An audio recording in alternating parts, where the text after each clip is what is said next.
हमारी आज की कहानी है प्रभु की महिमा। गोलू अपने माँ बाप का इकलौता बेटा था। उसकी माँ लोगों के घर का काम करती थी। उसके पिता दिहाड़ी मजदूरी का काम करते थे। गोलू के माता पिता गोलू को बहुत प्यार करते थे। वह जितना भी कमाते उससे वह गोलू की हर इच्छा को पूरा करते थे। सबसे पहले जो भी चीज घर में आती, गोलू का उस पर सबसे पहले अधिकार होता। गोलू की माँ जिस घर में बहुत सालों से काम करती थी, उस घर की मालकिन अब बूढ़ी हो चुकी थी। उसके बेटा बहू विदेश में रहते थे।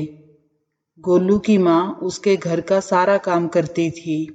उसकी मालकिन अपने घर पर जुगल सरकार की सेवा करती थी। अधिक बूढ़ी होने के कारण अब उसकी मालकिन जुगल सरकार की सेवा नहीं कर पाती थी। तो एक दिन उसने गोलू की माँ से पूछा कि क्या तुम मेरे इस जुगल सरकार की सेवा को स्वीकार करोगी।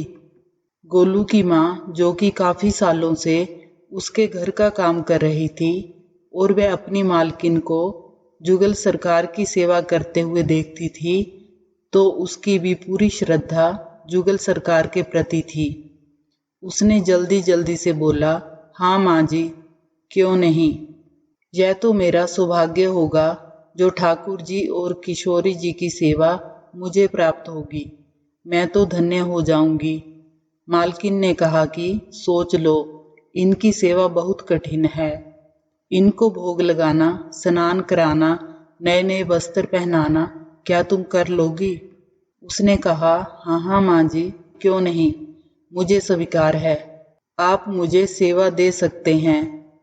मालकिन ठाकुर जी और किशोरी जी को बहुत प्यार करती थी, लेकिन बुजुर्ग होने के कारण अब वह उनकी सेवा नहीं कर पाती थी।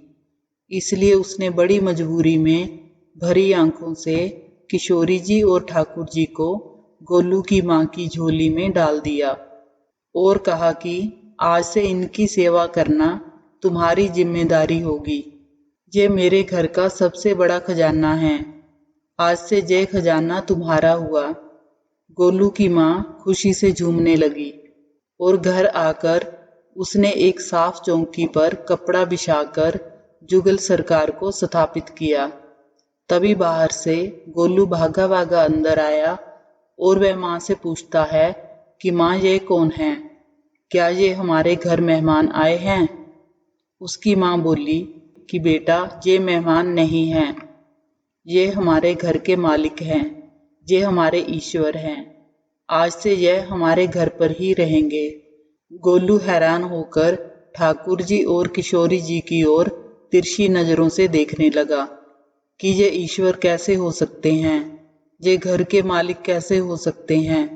वह बोला कुछ नहीं और चुपचाप अंदर चला गया। अब तो घर में जब भी कोई नई चीज बनती, चाहे हलवा हो, कचौरी हो या खीर हो, तो सबसे पहले ठाकुर जी और किशोरी जी को भोग लगता। पहले ये सब चीजें गोलू को सबसे पहले मिलती थी, अब सबसे पहले ठाकुर जी को भोग लगता था। ये सब देखकर गोलू बहुत चिढ़ता। माँ को कहता कि ये क्या बात हुई, यह तो अब थोड़े दिनों पहले ही आए हैं और आप इनका इतना ध्यान रखती हो। मैं जो तुम्हारा अपना बेटा हूँ, मुझे इनके बाद चीजें क्यों मिलती हैं। माँ हंसकर बोली, बेटा, ये हमारे भगवान हैं, भगवान को भोग लगाकर ही हम खाते हैं। लेकिन गोलू को इन बातों से कोई मतलब नहीं था। वह तो जुगल सरकार से अब चिढ़ने लगा था। आते जाते उनको घूर कर जाता और मुंह में यही बड़बड़ करता जाता, जब से आए हैं तब से मुझे तो कोई पूछता ही नहीं है। तो ठाकुर जी की प्रतिमा और किशोरी जी की प्रतिमा मंद मंद मुस्कुराती रहती और गोलू और चिढ़ जाता कि ये मुझे चिढ़ाने के लिए हंस रहे हैं। एक दिन गोलू की माँ काम पर जाने लगी और गोलू को कहती है कि गोलू, जमुना जी से मटके में जल भर कर लाना, आज मैं थोड़ा देर से आऊंगी। गोलू कुछ नहीं बोला। जब वह पानी भरने के लिए जाने लगा तो जाते जाते किशोरी जी और ठाकुर जी को कहता है कि आप खाने के लिए तो सबसे पहले तैयार रहते हो, लेकिन काम तो मुझे ही करना पड़ता है। काम करने के बावजूद भी मुझे तो आपसे बाद में खाना मिलता है। अगर यहाँ रहना है तो काम करो। कहकर वह जमुना जी से जल भरने के लिए चल पड़ा। गोलू जब जमुना जी में जल भरने लगा तो तभी उसे आवाज आई कि गोलू लाओ घड़ा मुझे दो, इसे मैं भर देता हूँ। तो गोलू ने इधर उधर देखा, वहां कोई नहीं था। फिर वही आवाज आई तो गोलू ने देखा जमुना जी के अंदर ठाकुर जी और किशोरी जी विराजमान हैं और दोनों बाजू ऊपर उठाकर कह रहे हैं कि गोलू घड़ा हमें दो, हम भर देते हैं। गोलू उन दोनों को देखकर एकदम से हैरान हो गया और बोला, नहीं नहीं, मैं अपने आप भर लूंगा। लेकिन ठाकुर जी ने उसके हाथों से घड़ा ले लिया और घड़े को भरकर उसके पीछे पीछे घर ले आए। गोलू तो एकदम से हक्का बक्का हो गया था, उसको कुछ नहीं सूझ रहा था। वह घर आकर चुपचाप एक कोने में बैठ गया।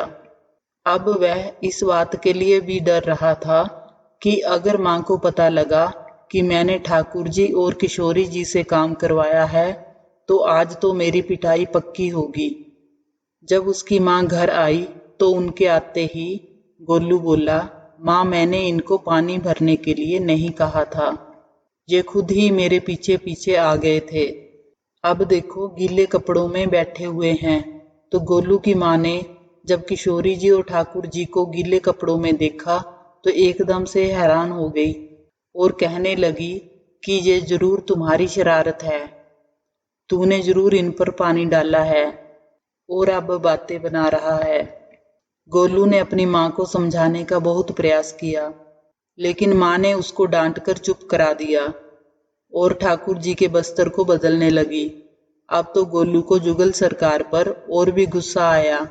इनके कारण मुझे डांट पड़ी है, मैंने तो इनको काम करने के लिए नहीं बोला था। अगले दिन माँ फिर काम पर गई और गोलू को बोली, गोलू तेरे बाबा कुछ काम से बाहर गए हैं और घर में अनाज नहीं है, तो कुछ अनाज लेकर चक्की से पिसवा लाना, तब तक मैं लोगों के घर का काम करके आती हूँ। गोलू ने भी हामी भर दी। गोलू ने अनाज का कनस्तर धीरे से उठाया और दबे पांव घर से बाहर निकल गया। वह सोच रहा था कि कहीं फिर से जुगल सरकार मेरे पीछे ना आ जाएं। लेकिन ये क्या, ठाकुर जी और किशोरी जी तो पहले से ही वहां खड़े थे और वह गोलू के हाथ से कनस्तर लेकर अनाज पिसवा कर ले आए। घर आकर गोलू का डर के मारे बुरा हाल था कि अगर माँ को पता चल गया आज उन्होंने फिर से काम किया है तो माँ फिर मुझे डांट लगाएगी। वह चुपचाप दरवाजे की ओट में छिप गया। जब माँ आई तो उसने ठाकुर जी और किशोरी जी के बस्तरों पर सूखा आटा पड़ा देखा तो वह गोलू गोलू कहकर चिल्लाने लगी कि तुझे नहीं पता कि ये हमारे भगवान है और तू भगवान के साथ शरारत करता है। आज तूने फिर इनके ऊपर आटा फेंका है। तो गोलू शब्द लेकर कहने लगा कि नहीं माँ, ये तो मेरे हाथ से गेहूं का कनस्तर लेकर खुद गेहूं पिसवा कर आए हैं। तो गोलू की माँ बहुत गुस्सा हुई और बोली, वह तो हमारे भगवान हैं, तुम तो जानबूझकर किशोरी जी और ठाकुर जी पर इल्जाम लगा रहे हो, इसलिए आज तुझे खाना नहीं मिलेगा। आज तुम्हारी यही सजा है। गोलू मन ही मन ठाकुर जी और किशोरी जी पर गुस्सा करता हुआ अंदर कमरे में जाकर चुपचाप बैठ गया। जब उसकी माँ का थोड़ा गुस्सा शांत हुआ तो उसने आकर गोलू को बड़े प्यार से समझाया कि ऐसे हमें भगवान को नहीं सताना चाहिए। तो गोलू आंखों में आंसू भरकर रह गया, लेकिन बोला कुछ नहीं। अगले दिन फिर उसकी माँ बोली कि बेटा, आज तुम्हारे बाबा आ जाएंगे, बस आज का ही काम है, तुम जंगल से थोड़ी लकड़ियां ले आओ ताकि मैं आकर भोजन बना सकूं। अगर मैं लेने गई तो काफी समय लग जाएगा, बस आज का ही काम कर दो। गोलू फिर डर गया, कहीं ठाकुर जी और किशोरी जी फिर मेरे पीछे ना आ जाएं। गोलू माँ को बोला कि मैं चला तो जाऊंगा, लेकिन अपनी जुगल सरकार को समझा लो कि वह मेरे पीछे ना आए। उसकी माँ हंसकर बोली, हाँ हाँ मैं समझा दूंगी, तुम जाओ तो सही। गोलू जल्दी जल्दी लकड़ियां लेने जंगल में चला गया और उसकी माँ काम पर चली गई। लेकिन उस दिन उसकी माँ काम से जल्दी वापस आ गई। जब वह घर वापस आई तो उसने देखा कि जुगल सरकार अपनी चौकी पर विराजमान नहीं है। यह देखकर वह तो एकदम से घबरा गई कि कहीं ये गोलू की शरारत तो नहीं, वह जुगल सरकार को कहीं रख तो नहीं आया। इसलिए वह भागी भागी जंगल की तरफ गई। तभी उसने देखा कि गोलू के साथ दो और लोग लकड़ियों को लेकर घर आ रहे हैं। गोलू की माँ ये देखकर हैरान हो गई कि यह तो किशोरी जी और ठाकुर जी हैं। वह तो एकदम से हैरान परेशान होकर मूर्छित होते होते बचे। वह सोच में पड़ जाती है कि ये क्या, हमारे भगवान हमारा काम कर रहे हैं। इसका अर्थ गोलू ठीक कह रहा था। वह जल्दी जल्दी भागकर ठाकुर जी और किशोरी जी के पास गई और लकड़ियां उनके हाथ से लेते हुए उनके चरणों में गिरकर रोती हुई बोली, हे भगवान, हे लाडली जुगल सरकार, ये आप क्या कर रहे हो? मुझ गरीब का काम क्यों कर रहे हो? ठाकुर जी और किशोरी जी मुस्कुराते हुए बोले कि हमें तो तेरे बेटे पर बहुत प्यार आता है। सब लोग हमें भगवान समझते हैं, लेकिन एक तेरा बेटा ही था जो हमको अपना मानता था। अपना मानकर वो हमें डांट भी देता था, हमारे साथ गुस्सा भी करता था। वह हमारे साथ ऐसा व्यवहार करता था कि जैसे हम उसके अपने हैं। शेष लोग तो हमें भगवान मानकर हमारी पूजा करते हैं, और हमें जो एक बार अपना मान लेता है तो हम उसके मान के लिए उसके ही हो जाते हैं। तुम्हारा बेटा गोलू बहुत ही भोला है और उसके मन में कोई पाप नहीं है, इसलिए हमें गोलू के साथ काम करने में कोई लज्जा नहीं। गोलू उनकी बातें सुन रहा था। वह आकर अपनी माँ के साथ बैठ गया और हाथ जोड़कर ठाकुर जी से प्रार्थना करने लगा, हे श्यामा श्यामजू, मुझे नहीं पता था कि आप भगवान हो। मैंने भूलवश आपको कई बातें सुना दी, मेरी भूल को क्षमा करो। भगवान उसको उठाकर अपने हृदय से लगाते हुए कहा, नहीं नहीं गोलू, तू तो हमारा प्रिय सखा है।